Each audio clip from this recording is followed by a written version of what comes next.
Lamiyə, mən 10.000 manat kredit götürmək istəyirəm. Mənə zamin dura bilərsən, sən hüquqşünassan da. Duraram, problem yoxdur. Bax, hər şey buradan başlayır. İnsanların bir-birinin etibarından sui-istifadə etməsi. Bugün danışacağımız mövzu dələduzluqdur. Dələduzluğun mənəvi və maddi tərəfi. Mənəvi tərəfini psixoloq olaraq mən danışacağam və birlikdə müzakirə edəcəyik. Maddi tərəfini isə təbii ki, hüquqşünasımız Lamiyə xanım danışacaq. Pulunuz varsa gətirməyin xərcliyə.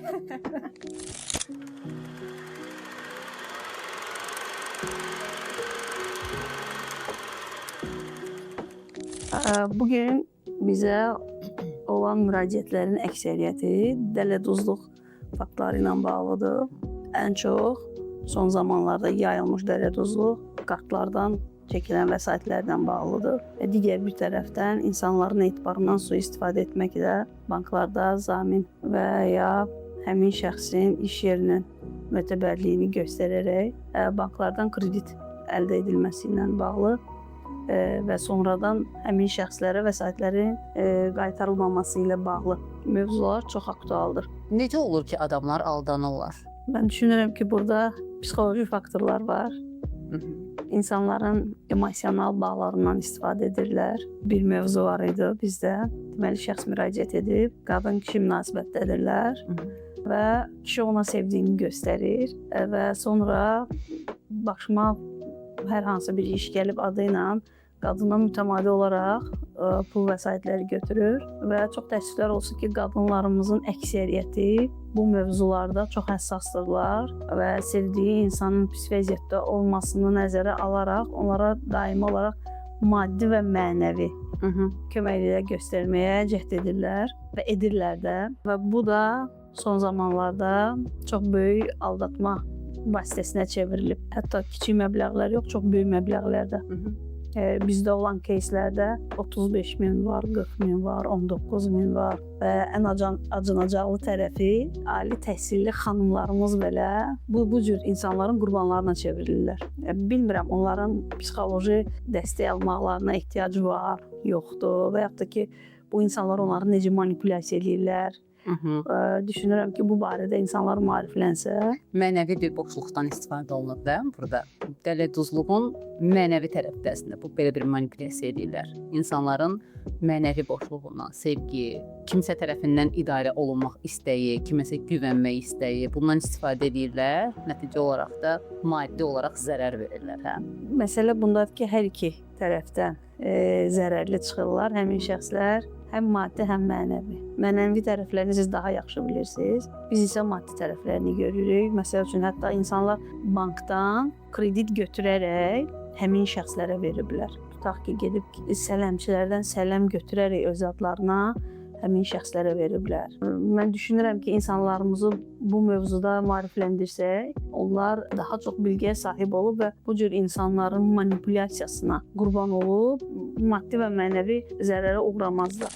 Buradan vətəndaş olaraq, ilkin olaraq, həmçinin hüquqşünas olaraq və bir xanım olaraq səslənirəm. Bu silsilədən olan cinayətlərin qurbanlarına ki, hansı ki, onlar son zamanlarda yayılmış bu tip məsələlərdə ehtiyatlı olsunlar. Ümumiyyətlə, hər hansı bir addımı atmamışdan öncə ailədə deyə bilməyəcəkləri məsələləri psixoloqla, hüquqşünasla müzakirə edə bilərlər. Hətta şübhəli məqamlar varsa, bunu öyrənib daha sonra addım atmaları məqsədə uyğundur. Tutaq ki, ən sadə bir şey, 50-60 manat müqabilində mən bunu simvolik olaraq qeyd edirəm məbləği. Siz xidmət alıb məsləhət ala bilərsiniz, amma sizi 30-40 mindən xilas eləyə bilər bu məsləhət. Və həmçinin də psixoloqla görüşüb, mənim belə bir asıllığım var, bu adama yox deyə bilmirəm. Mənə necə kömək edə bilərsiniz ki, mən bu asıllıqdan qurtulum? Yəni, bu hallarla rastlaşan insanlar məsləhətdir ki,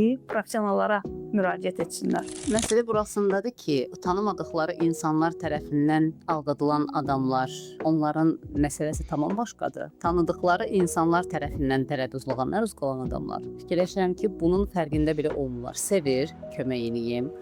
Məncə bizim həyatımızı gözəlləşdirmək üçün, bizim həyatımızı daha da yaxşı olsun deyə nələrsə eləyəcək. Yəni ümidlə bunu eləyirlər. Ən təhlükəlisi o mənəvi tərəfindən, belə, mənəvi tərəfdən aldadılmadır. Sənə daha çox hansı insanlar müraciət edir? Yaxınları tərəfindən aldadılanlar, yoxsa yad insanlar tərəfindən? Mən qeyd etmək istərdim ki, bizim kimi ölkələrdə yad insanlar tərəfindən aldadılma halı çox azdır. Yox da deməyim, amma çox az faizdir. Yəni əksəriyyət faiz göstəricinə baxsaq, biri-birini tanıyan, biri-birinə etibar edən insanlar biri-birini aldadıb. Dialoqumuzun başında olan kimi biz bir-birimizi tanıyırıq, etibar edirik.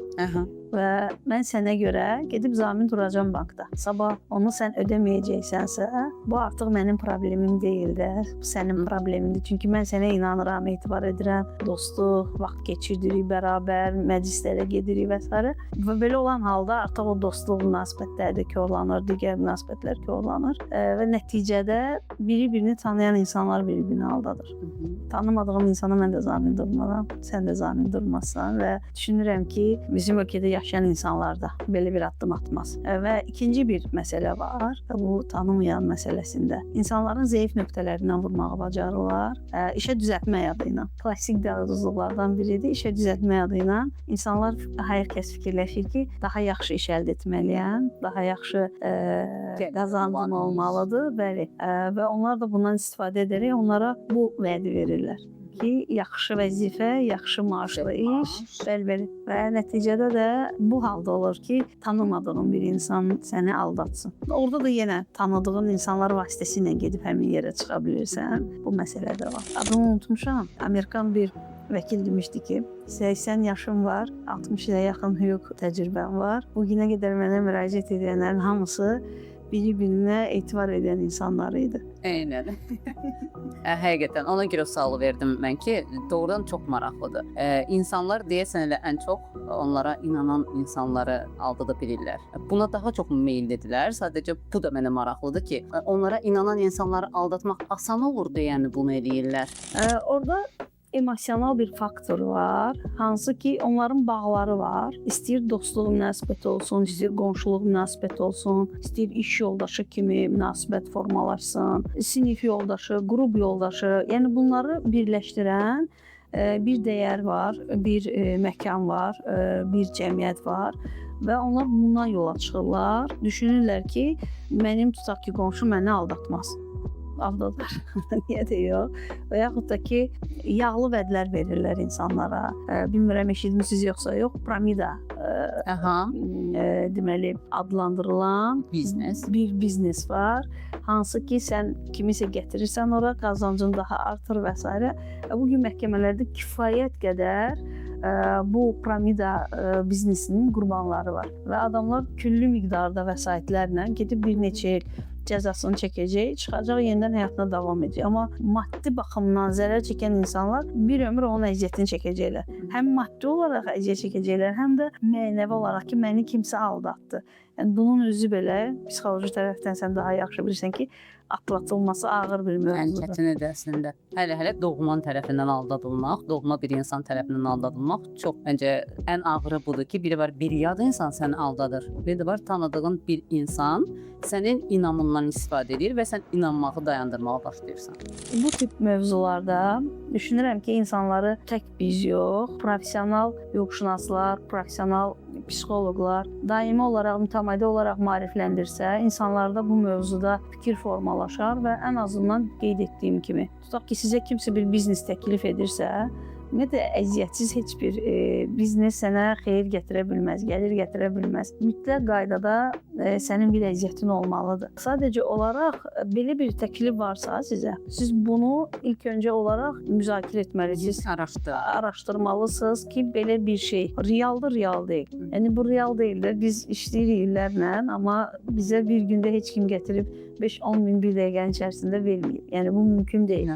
Asant yolla pul qazanmaq arzusu çox vaxt da buna səbəb olur. Bəli. Bir məsələni də deyim. Səhv etmirəmsə, XBet-dir, Elon Musk-dir, tələdir, nəsə belə bir mərc oyunları var. Bunlar da tələdir. İnsanlarımız üçün tələdir. Bu cür insanlar mütləq qaydada psixoloqla görüşməlidir, müalicə almalıdır. Mən ona deyirəm ki, onlar müalicə almalıdır. Çünki necə ki narkomaniya, necə ki alkoqolizmlə necə çəkən insanlar Bir var. bağımlılıqdır. Bəli, addict deyirlər ingilislər. Yəni sənin bir asıllığın var və sən ondan qurtula bilmirsən. Eyni digərləri ilə bizə görə, biz hüquqşünaslara görə bu eyni digərləri ilə bərabər sırada durur. Narkotikdən də qurtula bilmirsən, alkoqoldan da qurtara bilmirsən və bu mərc oyunlarından da qurtara bilmirsən. Və bunlar insanları uçuruma aparırlar. Və sizə belə bir təkliflər gələndə məsləhətdir ki, müəyyən məsləhətləri alasınız, müəyyən müzakirələr aparasınız, dostlarınızla müzakirələr aparasınız. Ailədə deyə bilmədiyinizi dostlarınızla müzakirə aparın. İçindən biri çıxıb deyəcək ki, yalandır, bu variantdır və s. Bəs cəzalandırması necədir? Yəni bu dələduzların, maddi dələduzların cəzalandırılması necədir? Hüquqi tərəfdən. Hüquq mühafizə orqanları bununla bağlı bir çox tədbirlər görürlər, mübarizə aparırlar. Hətta Daxili İşlər Nazirliyinin nəzdində kiber cinayətkarlıqla mübarizə idarəsi yaradılıb. Sadəcə olaraq bəziləri bu aldadılma hallarını edərlər, kiber cinayətlərə aid olan hissəsini deyirəm ki, bunlar otururlar xarici ölkələrdə. Və onlar xarici ölkələrdən link vasitəsilə, hər hansı bir aldadıcı vasitə ilə ki, sizin adınıza miras qalıb, familiyanız eynidir və s. Tutaq ki, $500 göndərin, biz o sənədləşməni edək, sizə həmin mirası təhvil edək. Belə bir şey yoxdur. Yəni ki, dünyada hər bir dövlətin öz vətəndaşının əmlakını kontrol edə biləcək mexanizmləri var, qanunları var. Afrikadan gəlib Azərbaycana kimsə tapıb çağırmayacaqlar ki, gəl sənə miras qalıb. Bu yollarla insanlarımızı aldadırlar və onlar otururlar xarici ölkədə. Bizim hüquq mühafizə orqanlarının da elə bir imkanı yoxdur ki, xarici ölkədə olan, tutaq ki, IP-nin yoxlanılmasıdır, nə bilim digər o hansı ki vasitələrlə onlar araşdırırlar, tapırlar. Onları tapsalar belə müdaxilə edə bilmirlər. Ən çox bu variantın yayılmış halı nədir? Hansı ki, orada kiçik məbləğlərdir. Tutaq ki, 30 manat, 40 manat, 80 manat, maksimum 300 manata qədər olan məbləğlərdir ki, yəni bunun mahiyyəti də bir şey deyil, amma bu 1 milyon adam aldatsa, bu yolla kifayət qədər böyük bir məbləğdir. Və hüquq mühafizə orqanlarının da bunu ilə bağlı yükləmək, 30 manata görə hər dəfə gedib polisə müraciət etmək, onları məşğul etmək. Mən hüquqşünas kimi deyirəm, təbii ki, hər bir vətəndaşın müdafiə olma hüququdur. Amma yəni ehtiyatlı olaq da, hər şeyi polisin üzərinə qoymayaq ki, bizi ancaq polis müdafiə eləməlidir. Amma ümumiyyətlə araşdırılırmı? O mənə maraqlıdır. Bəli, bəli. Məsələn, mən telefonumu satışa qoyanda mənə oradan mesaj gəlmişdi ki, bir nəfər, xatırlayırsan da bunu demişdim. Azərpoçtdan güya ki, bu telefonu almaq istəyir və məndən Azərpoçt vasitəsilə göndərəcəkmişəm mən telefonu. Məndən gəlib götürəcəklər, kuryer gəlib götürəcək.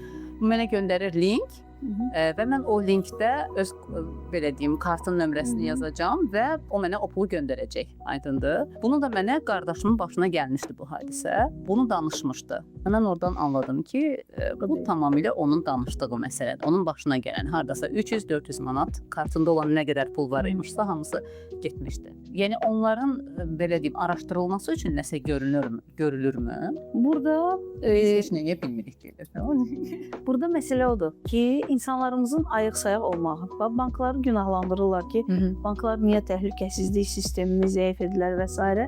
Bizə gələn müraciətlərdən ən çox, mən də bilmirəm bank adı çəkməyim nə qədər düzgündür, düzgün deyil. Ən çox Kapital Bankla bağlı müraciətlər var və inanın ki, Kapital Bankın orada zərrə qədər günahı yoxdur. Adam sənə deyir ki, OTP kodunu heç kimə vermə. Vermə, eynən. OTP kodu elə bir koddur ki, bu yalnız sənin telefonuna gəlir və sən onu kiməsə verməsən, heç kəs sənin kartınla bağlı əməliyyat edə bilməz. Biz nə edirik? Ata adımızı da deyirik, OTP kodu da deyirik və bütün məlumatları veririk. Ümumiyyətlə, banklar təhlükəsizlik sistemi ilə bağlı yoxlamanı telefonla etmirlər. Bir mənalı bunu bütün vətəndaşlarımız başa düşsün. Sən də bil. Çünki Və üstəgəl, o sən telefonunu alırsa, sənin kart danlılarını nə edir? Yəni linkə sən öz kart danlılarını nə yazmalısan, detallarını nə yazmalısan? Bunu mənə göndərirsən. Göndərirəm. Sən mənə kart istəyirsən, kartın nömrəsini göndərirəm, sən də dənişi göndər. Əlbəttə ki, necə biz kartdan karta və yaxud da ki, IBAN nömrələrinə necə ödənişlərimizi ediriksə, o qaydada. Ödəmə terminalları var, milyon var, manat var və s. bir çoxları var. Və yaxud da ki, hesab az var, bir çoxları var ki, oradan girib, yəni sən ödənişlərini köçürdə bilərsən. Mənim kart detallarımı nə edirsən? Bu mənə məxsus olan bir şeydir. Kartın sonunda olan 3 rəqəmi heç kimə deməyin. Bəzən insanlar kartdan karta pul göndərmək üçün bütün açıq məlumatların hamısını şəklini çəkib atırlar. Olmaz, bu məlumatları vermək olmaz. Dələduzlar bundan çox mükəmməl şəkildə istifadə edə bilirlər. Doğrudan da istifadə edəcəklər. Düzdür, maddi olaraq zərər çəkmiş olacaqsınız. Amma insana ən çox məncə o aldadıldım düşüncəsi narahat edir. Maddidən də daha çox. Bəlkə sən bir il sonra onun 10 qatını qazanmış olacaqsan, amma aldadılmış olmaq, necə oldu ki, mən bu tələyə düşdüm, o daha çox narahat edir insanları. Amma maddi tərəfindən daha çox məncə adamları narahat edən mənəvi aldadılmadır, manipulyasiyadır. Bu böyük bir mövzudur. Bu çox böyük bir mövzudur. Ən çox belə deyim, insana zərər verən. Hər şey məncə psixoloji beyində başlayır. Deyirlər bir mədədə, bir də beyində. Ən çox məncə beyində başlayır. Çünki nə gəlirsə ora, sənin o mədədən də təsir edir. Nələr qəbul etmək istəyinə də təsir edir və nəticə etibarilə sağlam olmağın, xəstə olmağın hamısı bizim qəbul etdiyimiz məsələlər, bizə təsir edən məsələlər, psixologiyamıza təsir edən məsələlər. Mənəvi dələduzluq manipulyasiyadır da. Necə ki, maddi olaraq insanlar bizdən bir şeyləri alırlar, eləcə də mənəvi olaraq bir şeyləri alırlar, manipulyasiya edirlər. Bəzən bu səbəbləri olur. Ən çox səbəbi odur ki, travmalar almış oluruq biz uşaqlıqda. Güvənmək məsələlərimiz var. Yetəri qədər o güvəni almışıqmı insanlardan, doğmalarımızdan? O güvəni ala bilməyəndə başqalarından həmişə onu istəyirik. Bu mövzu ilə bağlı mənim bir sualım var. Hansı ki, necə olur insanlar bu yolu seçirlər? Aldadım. Necə olur ki, onlar qurbana çevrilirlər? Psixoloji nə baş verir ki, bu iki tərəf yaranır? Hər ikisi də əslində elə kökü uşaqlığa dayanır. Aldadım da, aldadılmış insanların daha çox. Əslində seçilən yollar da fərqlidir. Yəni hər kəs o fərqli mənim üçün çox önəmli bir şeydir. Hər birimiz ətdən qanlanıq, bir ailədə doğulmuş olsaq da hər birimiz çox fərqli oluruq. Bu çox mənim üçün önəmlidir ki, hər birimizin fərqli bir fərqimiz var. Sən hansı yolu seçirsən? Sən də eyni ailədə böyümüsən, eyni mühitdə böyümüsən, sən nəyi seçirsən, mən nəyi seçirəm, bundan çox şey asılıdır. Amma bir mühitdə, o güvənsiz mühitdə böyüyən adamlar o güvəni ilk öncə almağı seçirlər. Alım, rahatlıyım. Uşaq vaxtı ala bilməyib o güvəni. İndi alım, rahatlıyım, ondan sonra artıq dayandıra bilərəm. Alım, rahatlıyım, ondan sonrası sanki egonu doyurmaq cəhdidir. Egom doysun. Lamiyənin məni sevdiyini görüm, anlayım. Bunlar da fərqlidir, manipulyasiyalar. Çox fərqlidir. O love bombingin yeni terminlər çıxır, gaslighting falan. Bunlar hamısı xüsusilə indi ən çox yayılmış olanı silent treatment deyirlər deyəsən. Səssiz, belə deyək, səssiz olaraq cəzalandırır səni. Tamamilə səssizliyə çəkilir adam. Sənə sevgi də vermişdi, çox gözəl münasibətiniz də var idi, amma tamamilə birdən-birə səssizliyə çəkilir. Bu bir manipulyasiyadır. Yəni sən məcbur qalırsan ki, ona tərəf çəkiləsən, məcbur qalırsan onu axtarasan, məcbur qalırsan ondan yenidən o əvvəllər aldığın sevgini dinənəsən. Eynilə onun kimi olan digər manipulyasiya yolları da var. Qurban rolunda özünü göstərmək. Mən sənin üçün bunları elədim, amma sən mənim üçün heç nə eləmirsən. Bu ailə daxilində də olur, iş mühitində də olur, sevgi münasibətində də olur. Azərbaycanda ən çox ailə daxili görünür. Anaların evladlarının manipulyasiyası. Mən ömrümü sənə qurban verdim, amma sən məni saymırsan indi. Böyümüsən, artıq mənə hörmət eləmirsən, məni saymırsan. Özünü qurban göstərərək əslində qarşıdakı insanı manipulyasiya edirlər. Başa düşdüm bu hissəni. Deməli, buradan belə nəticəyə gəlirik ki, insanlar boşluqlarını doldurmaq üçün aldadırlar və aldanılırlar. Bəli. Güvən duyğusu. Güvən duyğusu ala bilməyən adamlar iki şəkildə formalaşırlar. Bir, o güvən duyğusunu lamiyədən alım, rahatlıyım. Ondan sonra artıq bilim ki, yəni ondan ala bilirəm də bu sevgini, egomu doyura bilirəm. Başqa şəkildə də başqasından qəbul eləyin və davamlı versin o mənə o diqqəti. Asılı vəziyyətdə qalmaq var. Asılı vəziyyətdə qoymaq, asılı vəziyyətdə qalmaq istəmək. İki şəkildə formalaşır bu güvən duyğusunun olmamağı insanlarda. Bu da fərdi bir fərqin nəticəsidir. Eləməz məncə bu maddi olaraq aldanmaq da. Kökü hamısının mənəviyyata onsuz da söykənir. Yəni sənin güvənmək istəyin var. Sən daha tez güvənə bilirsən. O aldanan adamların çoxu məncə maddiyyatdan da daha çox. Axı biz bilirik, deyirsən ki, doğmaları tərəfindən aldadılırlar. Ona meyilli olurlar. Nəyə görə meyilli olurlar? Çünki sənin diqqətini istəyirəm. Sənə yaxşılıq eləyəcəm. Sən məni sevəcəksən qarşılığında. Amma sən mənə maddi olaraq zərbə vurursan. Bu iki şəkildə artıq sən özümü alçalmış hiss edirəm. Bir necə oldu aldandım, bir də necə oldu sevdiyim insan tərəfindən aldadıldım. Bu hallar çox təəssüflər olsun ki, son zamanlarda həddindən artıq çox vüsət alıb və bunların aradan qalxması üçün nələr olunmalıdır, mən onu deyə bilməyəcəm dəqiqliklə. Amma düşünürəm ki, maarifləndirmə bir çox hallarda insanlara bir siqnal ötürəcək. Mütləq. Və insanlar artıq kimlərin onları aldatdığını və yaxud da aldatma ehtimalı olduğunu anlayacaqlar və sonraki verdikləri qərar onlara məxsusdur təbii ki. Yəni mən bilirdim o məni aldadacaq, amma mən bunu etdim. Bu cür hallar da var. Çox güman ki, səndə də pasientlərin etiraf edib ki, mən bilirdim o məni atacaq, o məni aldadacaq, amma mən bunu etdim. Çünki həmin anda onu istəyirdim. Manipulyasiyanın o mənfi tərəfi bilirsən əsas nədir? Aldandığın an fərqinə vara bilmirsən. Sonradan adamlar deyir ki, necə bəs mən həmin an anlayım ki, bu adam məni manipulyasiya edir. Həmin an anlamaq çətindir. Proses yavaş-yavaş getdiyinə görə, məsələn, o maddi itirir.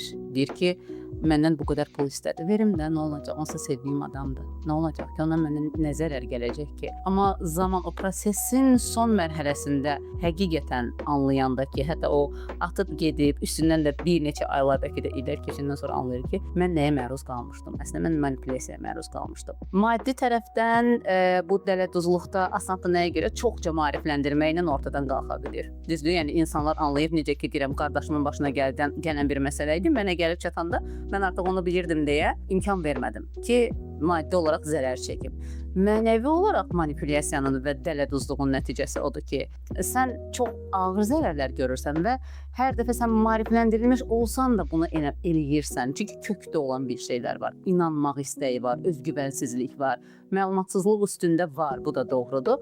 Amma ən çox o kökdən gəldiyinə görə bilə-bilə elədiyimiz şeylər var. Bizə tapşırırlar, deyir ki, falan kəslərə güvənmə, falan adamlara güvənmə. Amma sən o prosesin içərisində onu güvənmə ehtiyacı duyursan. Odur ki, evladlarımızı böyüdərkən mən birinci bunu deyərdim. Çünki artıq böyük müəyyən bir yaşa çatmış adamlar üçün belədir ki, sən terapiya görməlisən ki, uzun müddət terapiya görməlisən ki və davamlı olaraq kimlərlənsə də oradan da məsləhətləşməlisən ki, necə xilas olacağını və necə manipulyasiyaya məruz qalmayacağını biləsən. Amma uşaqlıqdan evladlarınızı sevgi ilə böyütsəz, məncə, evladınızı sevgi ilə böyütsəz, onların kiminsə saxta sevgisinə, onu aldadacaq insanın nə qədər maddi olaraq ona zərər versə də, davamlı o zərəri görsə də sevgi dilənməyə ehtiyacı olmayacaq. Çünki siz onu yetərə qədər sevirsiniz. Belə devam edin. Belədir. Burada bacardığımızı etdik. İnsanlarımıza, vətəndaşlarımıza mesajlarımızı verdik. Düşünürəm ki, bizim bu dialoq bir çox insanların həyatında dəyişiklik edəcək və bir çox qurbanları qurban olma pozisiyasından çıxaracaq və qeyd etdiyim kimi mütləq qaydada məsləhətləşin, müzakirə edin. Ailədə, dostlar ətrafında, professionallardan, mütəxəssislərdən məsləhətlər alıb. Bəzən Azərbaycanda belə bir fikir formalaşıb ki, biz niyə görə gedib kiməsə ödəniş etməliyik, hansısa mütəxəssisə ödəniş etməliyik ki, bir kəlmə söz soruşacağıq. Amma nəzərinizə çatdırım ki, o bir kəlmə sözə cavab vermək üçün insanlar illərini verir, təhsil alır, hətta xaricdə təhsil alan mütəxəssislərimiz var və daimi olaraq özünü inkişaf etdirmək üçün daimi olaraq oxuyan insanlar var, daimi olaraq kurslar, treninqlər götürən insanlar var. Bunların da heç biri maddiyatsız başa gəlmir və o bir kəlmə sualın cavabının arxasında da maddiyyat durur. Onun üçün külli miqdarda maddiyyat itirməyəsiz deyə, əziyyət çəkməyəsiz deyə məsləhətdir ki, professionallara müraciət edəsiniz. Psixoloji baxımdan da, hüquqi baxımdan da.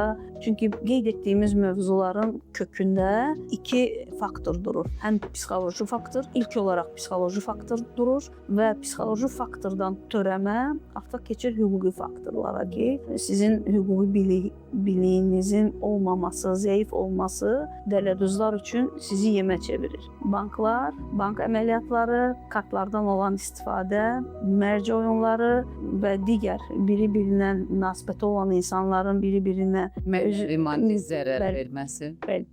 Yəni bunların hər birinin kökündə qeyd etdiyimiz aldatma, dələduzluq durur və arzu edir ki, bu dialoqdan sonra siz qurban olmasınız və bu qeyd etdiyimiz məqamları da əzizlərimizlə paylaşın, onların da məlumatlı olsun və ən əsası da xanımlarımız sevgi acılığından dələduzların qurbanına çevrilməyin. Populyar olan anam xəstədir, avtonəqliyyat qəzası keçirtmişəm və yaxud da ki, özümü pis hiss edirəm, mütləq qaydada müalicə almalıyam və s. əməliyyat almalıyam. Bu tip mövzulardan uzaq durun. Olacaqsa olacaq, ölən öləcək, qalan qalacaq. Əsasıdır ki, aldanmayın. Mənəvi olaraq da, maddi olaraq da aldanmayın ki, bu sizdə bir travma kimi qalmasın. Aldatmayın da. Aldatmayın da. O çox vacibdir. Belə, çox sağ ol. Sən də mən təşəkkür edirəm. Sənə yaxşı ki, gəldin. Sən də yaxşı ki, dəvət elədin.